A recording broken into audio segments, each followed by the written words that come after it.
స్వామివారి అనుగ్రహ భాషణ ఆశీస్సులు అందుకునే ముందర కంచి కామకోటి పీఠం వైశిష్ట్యం గురించి 2 నిమిషాలు బ్రహ్మశ్రీ చింతపల్లి సుబ్రహ్మణ్యం గారు అందిస్తారు. గురు బ్రహ్మ గురుర్విష్ణు గురుర్దేవో మహేశ్వర గురు సాక్షాత్ పరం బ్రహ్మ తస్మై శ్రీ గురవే నమః. తద్యోగ భోగ వరసిద్ధి విముక్తి నామ లింగార్చనాత్ ప్రాప్తజయస్వకాశ్రమే తాన్ వై విజిత్య తరసాక్షత శాస్త్రవాదైః మిశ్రాన్ సకాంస్యమథ సిద్ధిమాపా. ముందుగా జగద్గురువులకి సాష్టాంగ వందనాలు సమర్పించుకుంటూ, ఈరోజు చాలా పరమ పవిత్రమైనటువంటి రోజు, భాగ్యనగరానికే భాగ్యప్రదమైనటువంటి రోజు. సప్త మోక్షపురుల్లో అత్యంత ప్రధానమైనది, అలాగే సకల భూమండలానికి నాభిస్థానమైనటువంటి కాంచీ దివ్యక్షేత్రం నుంచి నడయాడే కాంచీ స్వరూపమైనటువంటి కాంచీ శంకరాచార్య మూలాంనాయ సర్వజ్ఞ పీఠాధీశ్వరులు శ్రీ శ్రీ శ్రీ శంకర విజయేంద్ర సరస్వతి స్వామి వారి యొక్క దర్శనం, వారి యొక్క అనుగ్రహ భాషణం వింటం మన అందరి యొక్క పురాకృతమైనటువంటి పుణ్య విశేషం. ముందుగా మనం కాంచీపురం నుంచి ఒక 5 విషయాలు మనం తెలుసుకోవాలి. 2500 సంవత్సరాలకు పూర్వం కైలాసం నుంచి సాక్షాత్తు పరమేశ్వరుడు ఆదిశంకరులుగా కాలడీలో అవతరించి వారు సమస్తమైనటువంటి అధర్మ నిర్మూలన చేసి ధర్మస్థాపన చేసిన మహనీయులు. ఆ పరంపర కొనసాగాలి అని వారు కైలాసానికి వెళ్ళి 5 శివలింగాలని పట్టుకొచ్చారు. 4 దిక్కుల 4 శివలింగాలని 4 మఠాలని స్థాపన చేసి వారికి అనుగ్రహించారు.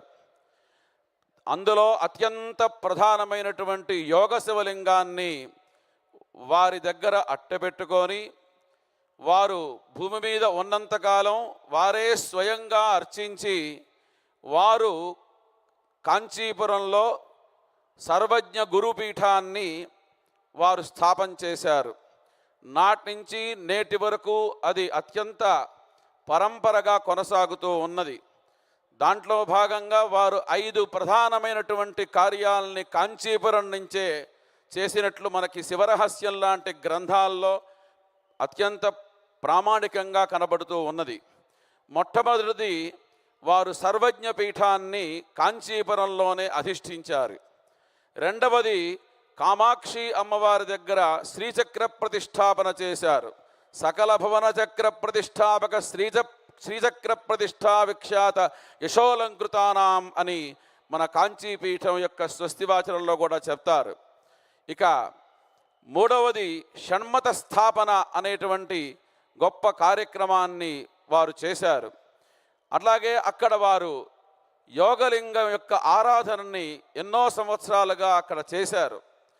5వది, అక్కడి నుంచే వారు కైలాసానికి సిద్ధి గావించి వెళ్ళినట్టుగా మనకి శివరహస్య గ్రంథం యొక్క విషయం. అత్యంతమైనటువంటి 5 కార్యక్రమాలని అక్కడి నుంచి చేశారు. ఆ పరంపరలో నాటి నుంచి నేటి వరకు అదే పవిత్రమైనటువంటి పద్ధతిలో ఆ యొక్క పీఠాన్ని నడుపుతూ మనకి నడయాడే దేవం కాంచి పరమాచార్య స్వామి వారు కాశ్మీరం నుంచి కన్యాకుమారి వరకు రైలు కానీ బస్సు కానీ కారు కానీ ఎక్కకుండా మొత్తం ప్రతి పల్లెని ప్రతి పట్టణాన్ని కూడాను వారి యొక్క పాద కమలముల చేతి పవిత్రాన్ని గావించారు. ఆ తదుపరి జయేంద్ర సరస్వతి స్వామి వారు అదే పరంపరలో కొనసాగారు. అదే పరంపరలో మనకి 70వ ఆచార్యులు శ్రీ శ్రీ శ్రీ శంకర విజయేంద్ర సరస్వతి స్వామి వారు ఈరోజు ఇక్కడికి వచ్చారు. ఇంకా ఒక అదృష్టమైన విషయం, 71వ ఆచార్యులైనటువంటి శ్రీ శ్రీ శ్రీ సత్యచంద్రశేఖరేంద్ర సరస్వతి స్వామి వారు కూడా మన తెలంగాణ రాష్ట్రంలో బాసర గ్రామంలో జ్ఞాన సరస్వతి అమ్మవారికి ఎన్నో రోజుల పాటు వేదం అనే తపస్సుని ధారపోశారు. అట్లా కంచి కామకోటి పీఠానికి మన యొక్క భాగ్యనగరానికి ఎంతో పరంపరగా ఉన్నటువంటి సంబంధం కొనసాగుతూ ఉంది. అటువంటి నడయాడే దేవునటువంటి విజయేంద్ర సరస్వతి శంకరాచార్య స్వామి వారిని మనందరినీ కూడాను అనుగ్రహిస్తూ ఆశీర్వదిస్తూ అనుగ్రహ భాషణాన్ని అందించమని మనందరి తరఫున ప్రార్థన చేస్తున్నాం. హర హర శంకర జయ జయ శంకర. నమః పార్వతీపతయే. హర హర మహాదేవ.